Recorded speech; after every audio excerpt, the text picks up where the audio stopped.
Okay, good day to everyone. So today I will discuss to you the law strengthening the Bureau of Corrections, which is the Republic Act number 10575. Okay, so Republic Act 10575 Act is 10575 is known as the Bureau of Corrections Act of 2013. Okay. So the declaration of policy of this law, okay, it is the policy of the state to promote the general welfare and safeguard the basic rights of every prisoner incarcerated in our national penitentiary. And it also recognizes the responsibility of the state to strengthen the government capability aimed towards the institutionalization of efficient and competent correctional services.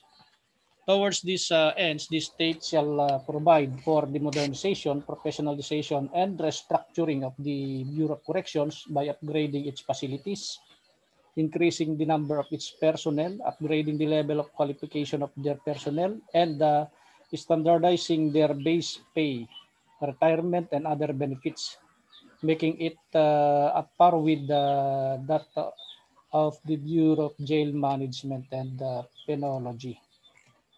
Okay. So, under the definition of this act, we have what we call safekeeping and reformation. When we say safekeeping, it is a custodial component of the Bureau of Corrections present correction system.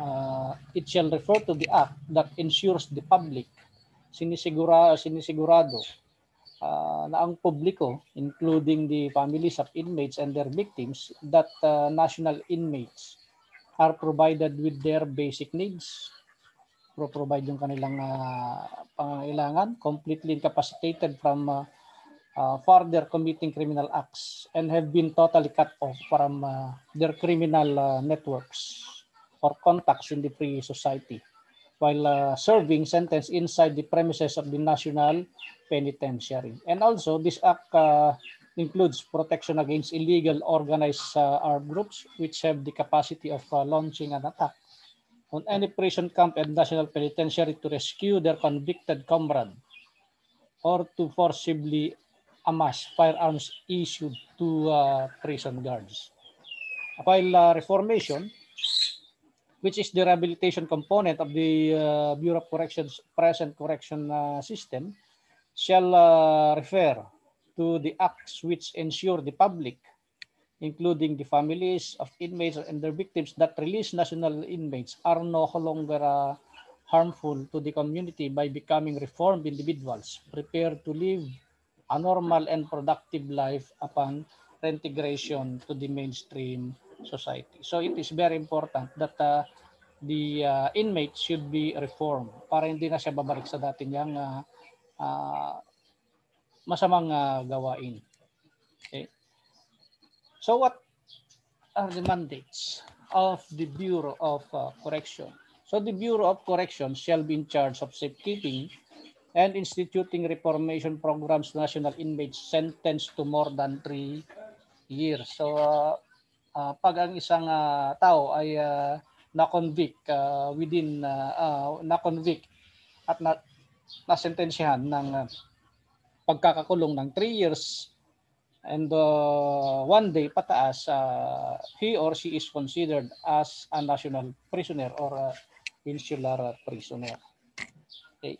As a mandate of the BUCOR, safekeeping of national inmates, the safekeeping of inmates shall include decent provision of quarters, food, water, and clothing in compliance with the established United Nations standard, and the security of the inmates shall be undertaken by the custodial force consisting of the corrections officers with the ranking system and the salary grade similar to its counterpart in the BJMP.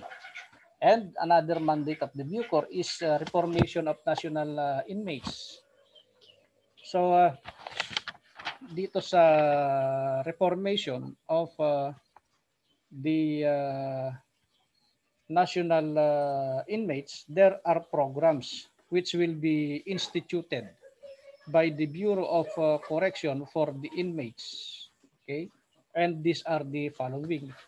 We have the moral and spiritual program, the education and training program, work and livelihood program, and sports and recreation program, health and welfare program, and the behavior modification program to include therapeutic community. And another one is the reformation program shall be undertaken by professional reformation personnel consisting of corrections technical officers with ranking system and salary grades similar to correction officers. So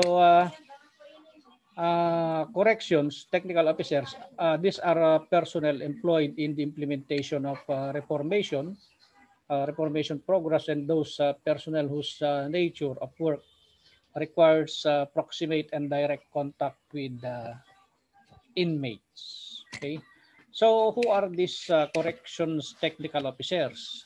It includes priests, evangelists, pastors, teachers, instructors, professors, vocational placement officers, librarians, guidance counselors, physicians, nurses, medical technologists, pharmacists, dentists, therapists, psychologists, psychiatrists, sociologists, social workers, engineers, electricians, agriculturists, veterinarians, lawyers, and similar professional skills relevant to the implementation of the inmate reformation program.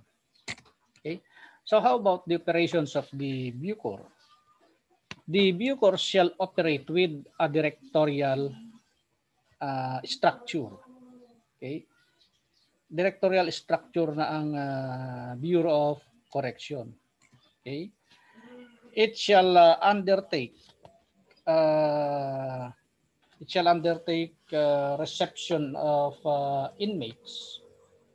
Okay, through its directorate reception diagnostic. Ito yung bakit tinawag nating directorial staff structure. Kung mapapansin nyo, puro directorate ng mga nakalagay dyan. Okay, unang-una dyan is yung Directorate for Reception and Diagnostic, Directorate for Reception and Diagnostic, or yung DRD. Okay, yung DRD, it is formerly, ito yung tinatawag nating RDC, or yung Reception and Diagnostic Center. Okay, it shall undertake reception of inmates. Okay, ito yung trabaho ng DRD ngayon. And they are responsible for the conduct of classification of each and every inmate admitted to the Bucor. Okay, and the inmate shall be classified according to security risk and sentence. Dito, it includes the classification in determining the inmates as certain skills or talents. Meron ba silang mga skills or talents, physical, spiritual, social, mental, and psychological evaluation and other behavioral assessment as reference of the DRD in the preparation of individual inmate reformation program. Okay.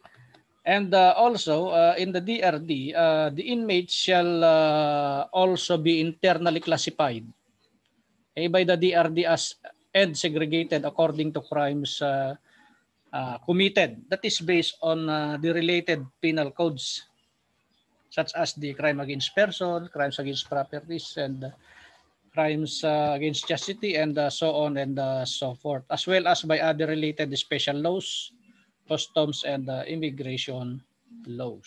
So that is the DRD. So aside from the DRD, we have the Security and Operations Directorate. The Security and Operations Directorates provide the basic needs and security, and another one is the Reformation Directorates. It administers the Reformation program. So the custodial force and reformation personnel of respective security institution or camps shall in charge for the security and the implementation of the recommended inmate reformation program of each and every inmate while serving sentence respectively. Okay. So another one is the Directorate for External Relations or DER. Yung DER is formerly the External Relation Division. So ano ang trabaho ng DER? It prepares inmates for their integration to mainstream society. Okay, yung mga prepare nila yung mga inmates para sa kanilang paglabas na. Okay, they are responsible for the pre-release and the post-release program of inmates due for release. And also the DER classify inmates according to skills acquired for referral and endorsement to appropriate companies or corporations participating in the Bureau of Corrections on-the-job training programs for the newly reformed inmates. And also the DER, okay, ang isa pang trabaho ng DER, they shall also evaluate, classify, and apply necessary programs to inmates for readiness to join the mainstream society upon release. So aside from handling inmates, the Bucor shall administratively operate like a standard government agency through its administrative directorates. Okay? Dito sa administrative directorates, with the internal and internal control and internal audit units. So the administrative directorates employ full computerization in the build-up, maintenance, and transmittal necessary inmate records to all its prison and penal farms and other recipient agencies such as the Board of Pardons and Parole. Okay, so ito yung operations ng Bucor. Okay, how about the lands and the lands of the Bucor? So aside from the administrative purposes, all Bucor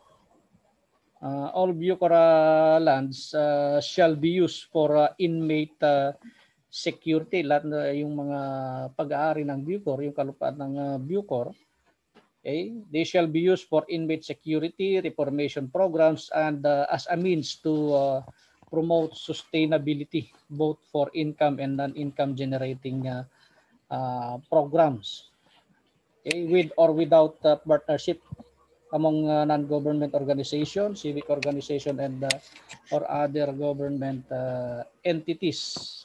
So as a way to maximize its asset value for effective and extensive reformation or corrections program for the national inmates, the Bucor shall have the absolute authority, to design, formulate, and implement land use development plans and policies. Sila yung mga may otoridad na gumawa ng kung paano nila gagamitin yung mga kalupaan ng Bureau of Correction. And also, the Bucor may propose additional penal farms. Sila yung magpropose kung magpapatayo pa ng other penal farms as may be necessary as possible, okay, aside from its existing 7 prisons and penal farms to decongest para mabawasan yung mga nakakulong. Okay, to decongest existing penal institution and accommodate the increasing number of inmates committed to the agency. And all Bucor lands shall have a certificate of title registered under its name. Yan yung lands of the Bucor under Section 6 of RA 10575. Okay. So about the facilities of the Bureau of Correction. So the Bureau of Correction shall operate with the standard and the uniform design of prison facilities. Okay. Aside from prison facilities, the reformation facilities, and the administrative facilities through all the operating prisons and penal farms. So what are the facilities of the Bureau of Correction? We have the dormitory, the administration building, perimeter and or security fences, hospital or infirmary, recreation and or multi-purpose hall, training or lecture center, workshop facility, mess hall or kitchen, visiting area, water tank and pump, reception and diagnostic center, and the service personnel facilities. So these are the facilities under the Bureau of Corrections. Okay. How about the supervision of the Bureau of Correction? The supervision of the Bureau of Corrections is under the Department of Justice. Okay. Having the Bucor as a line of bureau and the constituent unit. Okay. And shall maintain a relationship of administrative supervision. Okay. Under siya ng Department of Justice yung Bureau of Corrections. Okay.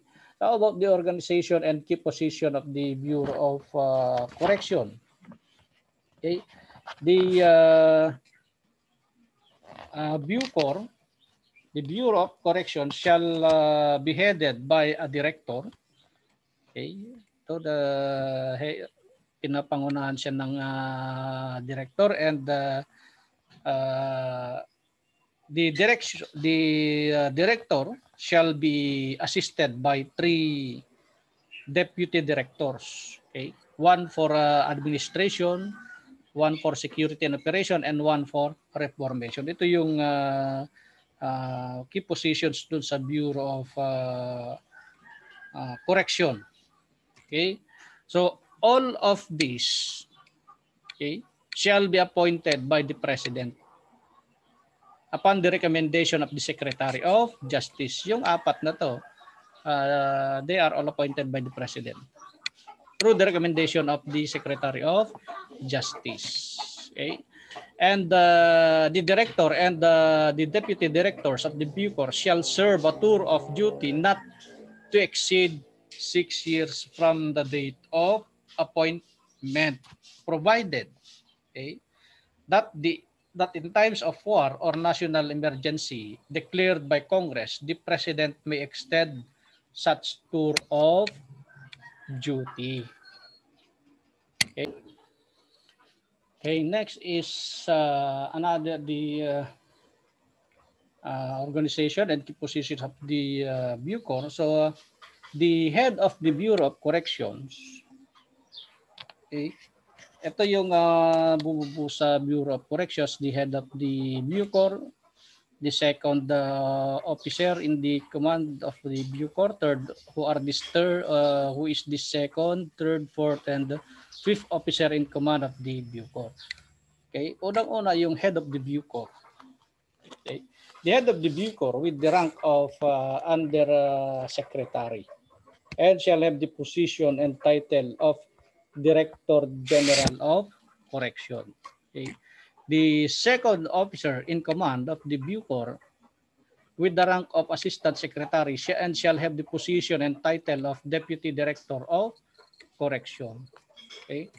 While the third officer in command of the Bucor with the rank of Chief Superintendent shall have the position and title of Correction Chief Superintendent. And the fourth officer in command is with the rank of Senior Superintendent and shall have the position and title of Correction Senior Superintendent, while the fifth officer in command of the Bucor with the rank of Superintendent and shall have the position title of Correction Superintendent. Okay. Okay. So next is the Department of Budget and Management, or yung DBM, shall rationalize the existing organizational structure and staffing pattern of the Bucor in accordance with the provision of this act and relevant compensation and the position classification laws, rules, and regulation. Okay? Yung kasi ang Department of Budget and Management, sila yung nagbibigay ng budget diyan. How about the increase of personnel? So the Bureau of Correction shall maintain the custodial personnel to inmate ratio of 1:7. Ibig sabihin, isang correction officer to 7 inmates yung kanyang babantayan sa custodial. Okay? And the reformation personnel is 1:24. Okay? Isang reformation officer sa 24 na inmate. So hence it is authorized to increase its manpower to meet such a ratio and may continue to increase personnel per percentage rate increase of committed inmates annually or as the need arises. Okay. So about the professionalization and upgrading of qualification standards in the appointment of the Bucor. Okay. Ito yung mga qualification. Unang-una, a citizen of the Republic of the Philippines. Okay, kapag kayo papasok sa Bucor, dapat ito yung mga qualification na mayroon kayo. A person of good moral character must have passed the psychiatric or psychological drug and physical test for the purpose of determining his or her physical and mental health.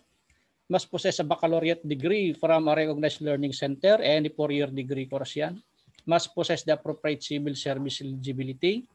Okay, must not have been dishonorably discharged or dismissed for cause from previous employment, and must not have been convicted by final judgments of an offense or crime involving moral turpitude. And the last one is must be at least 1 meter and 62 centimeters or 1.62 meters in height for male and 1 meter and 57 centimeters for females. Okay? Provided that a waiver for height and age requirements may be granted to applicants belonging to the cultural minorities. Okay, pwede yan sa mga nasa cultural communities. Okay, yung waiver for height and age requirement. Pwede silang kumuha niyan ng waiver.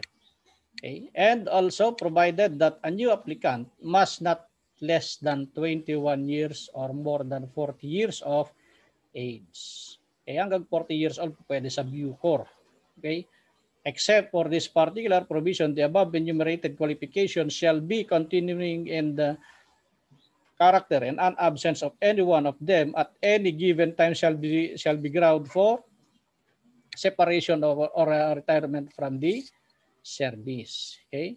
Provided furthermore that those who are already in the service upon the effectivity of this act shall be given 5 years from the date of such effectivity to obtain the minimum educational qualification and eligibility with subsidiary assistance as provided for this act.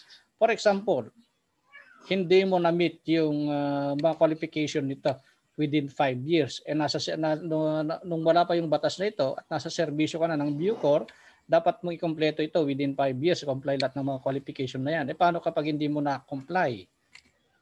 Okay?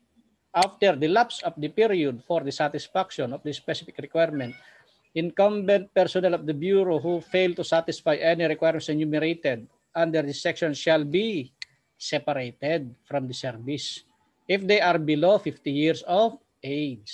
Okay? Kapag below 50 years of age ka, pwede kang, andito nakalagay dito, you are separated from the service if you did not comply with the requirements. Okay. And have served in the government for less than 20 years. Okay, kapag nakapag-serbisyo ka na ng less than 20 years sa gobyerno at hindi mo pa na-meet yung mga requirements, you are separated from the service. Or retired, magiging magre-retiro ko na if they are 50 years and above and have served in the government for at least 20 years without prejudice of, in either case, to the payment of benefits they may be entitled to under existing laws. Kapag 50 years old pataas ka na at or 20 years in service ka na pataas, i-retiro ka na lang. Okay. For sustained professionalism in the service, the Bucor is directed to conduct a study for the feasible establishment of the Philippine Correction Academy, pattern to the PNPA of the Philippine National Police and the Philippine Military Academy of the Armed Forces for each commissioned officer. And also the Bucor shall continue training its personnel through personnel training school, which shall be renamed as Corrections Training School or Institute, pattern to the BGMP's Jail National Training Institute and the Bureau of Fire Protection, Bureau of Fires Fire National Training Institute or yung FNTI, and the PNP's National Training Institute or the PNTI. So for training sa mga Bucor personnel, meron sila yung Corrections Training School or Institute. Okay. And how about the appointment of personnel to the Bucor? So from Correction Officer 1 to Correction Chief Superintendent, it is appointed by the Director General of the Corrections and attested by the Civil Service Commission. While the Director General of Corrections and Deputy Director of Corrections, it is appointed by the President upon the recommendation of the Secretary of the DOJ with the proper endorsement by the Chairman of the Civil Service Commission. And about lateral entry of officers into the Bucor. In general, all original appointments of officers in the Bucor shall commence with the rank of Corrections Inspector, wherein applicants for lateral entry in the Bucor shall include all those with highly specialized and technical qualifications, such as but not limited to civil engineers, mechanical engineers, electrical engineers, chemical engineers, chemists, architects. Ito, napakaliwanag, criminologists, certified public accountants, nurses, physical therapists, dentists, social workers, psychologists, sociologists, guidance counselors, and teachers ang magiging appointment dito pag nakapakasa kayo sa lateral entry ay corrections inspector. Paano naman kapag doktor na at saka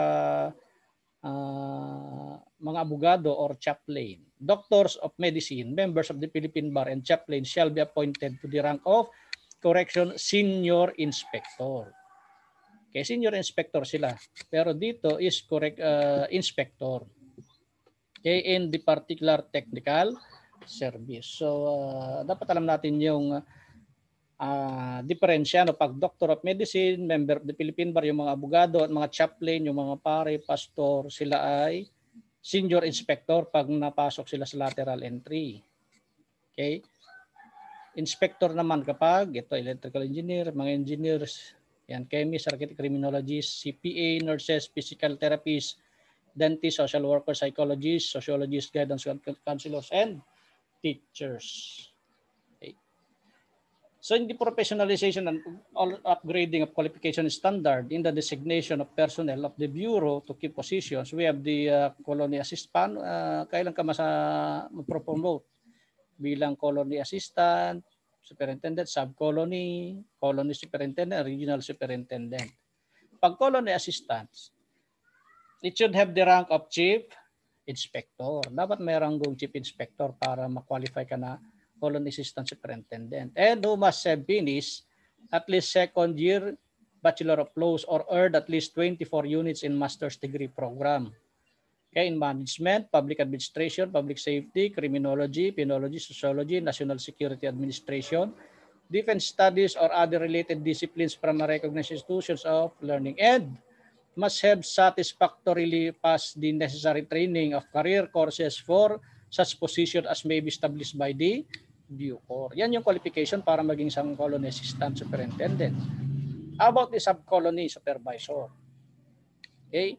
Should have the rank of senior inspector and must have finished at least second year. Okay.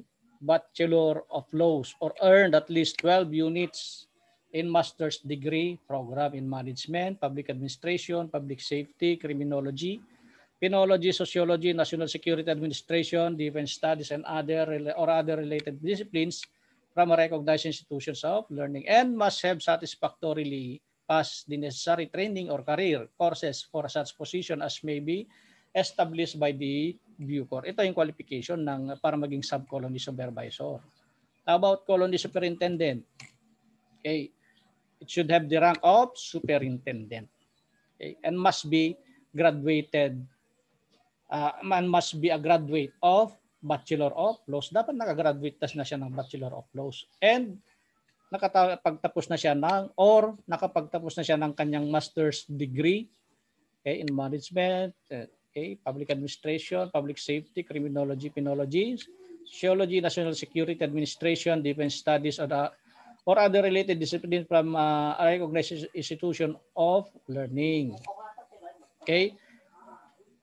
And must have satisfactorily passed the necessary training or career courses for such position as may be established by the Bucor. Okay, para maging isang colony superintendent. Provided that in prison and penal farms with an inmate, okay, kung ang isang prison penal farms ay may kabuuang populasyon na 2,000, okay, but below 3,000, the colony superintendent shall have the rank and qualification of a colony senior superintendent. Okay, maliwanag ba? Okay, nakapag ang populasyon ng isang penal farms or prison ay 2,000 but below 3,000, dapat ang kanyang rank and qualification ay isang colony senior superintendent. Okay. How about the regional superintendent? Dapat merang siyang senior superintendent or chief superintendent.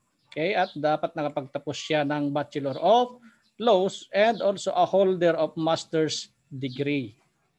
Okay, and also that in prison and penal farms with an inmate population of 3,000 but below 5,000. Okay, kapag ang populasyon ng isang prison and penal farm ay mahigit sa 3,000 but below 5,000, the regional superintendent shall have the rank qualification of a colony senior superintendent. Provided that in prison and penal farms with an inmate population of over 5,000, the regional superintendent shall have the rank and qualification of a chief superintendent.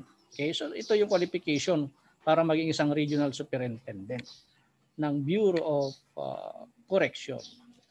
Okay, so the professionalization and qualification upgrading program, the DOJ shall design and establish a professionalization and qualification upgrading program for personnel of the Bureau of Correction in coordination with the Civil Service Commission and the Commission on Higher Education through an off-campus education program and other similar programs within 90 days from the effectivity of this act.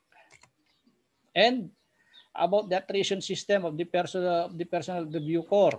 Okay, unang-una meron tayong tinatawag na attrition by demotion in position or rank. Okay, demotion. Kailan yung tong attrition by demotion? Any personnel of the Bucor who is relieved, natanggal, okay, and assigned to a position lower than what is established for the grade in the respective staffing pattern and who shall not be assigned to a position commensurate to one's grade within 2 years after such demotion in position shall be separated or retired from the service. Kapag na-demote ka at hindi ka o nailagay ka sa mas mababang posisyon kaysa sa dapat na maging posisyon mo ngayon at hindi ka na-i-assign sa dapat mong posisyon within 2 years, ikaw ay mariretiro or maseseparate na from the service. That is attrition by demotion in position or rank. How about the attrition by non-promotion? Okay, any personnel of the Bucor who has not been promoted, yung hindi ka na-promote for a continuous period, often 10 years. Kapag 10 years na hindi ka pa na-promote, okay, maseseparate ka na or ma-retired ka na from the service, except for those who are occupying a third level position.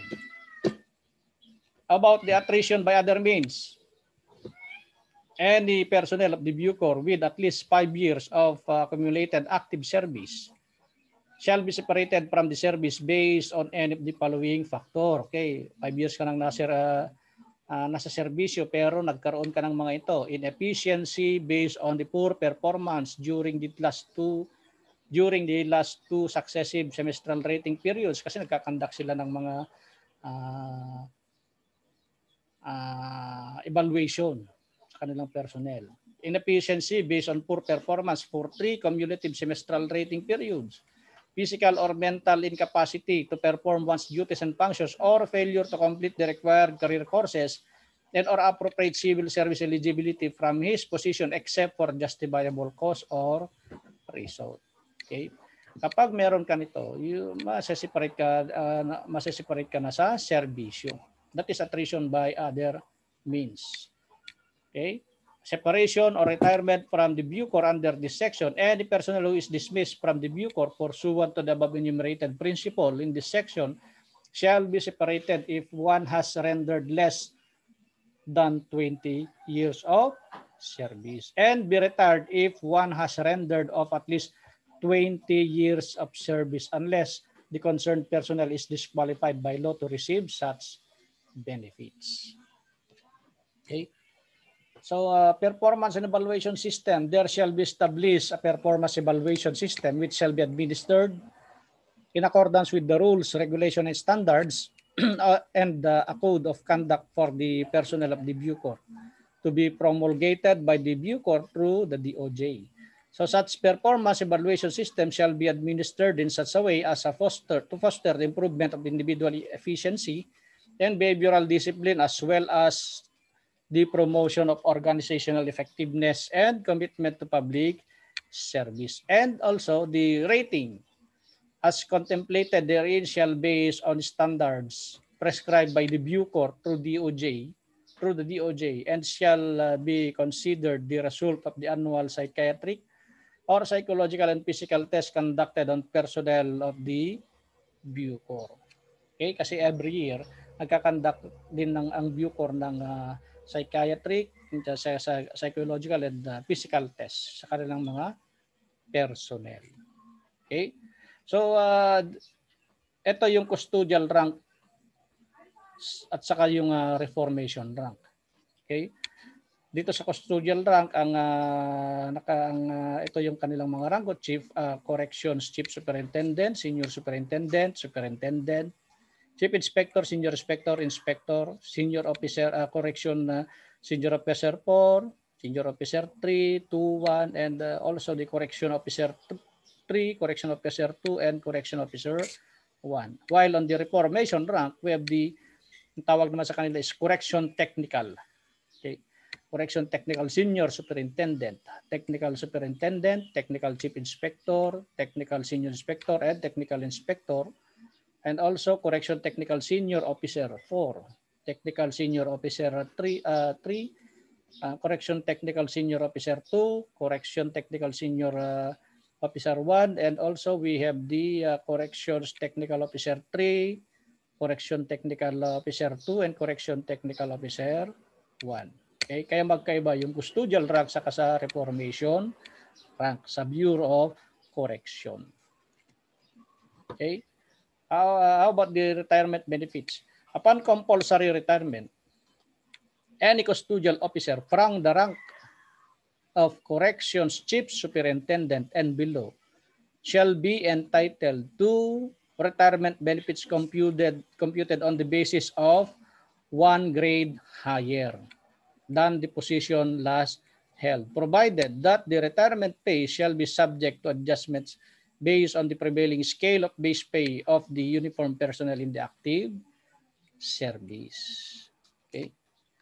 So that's all, and thank you, and God bless.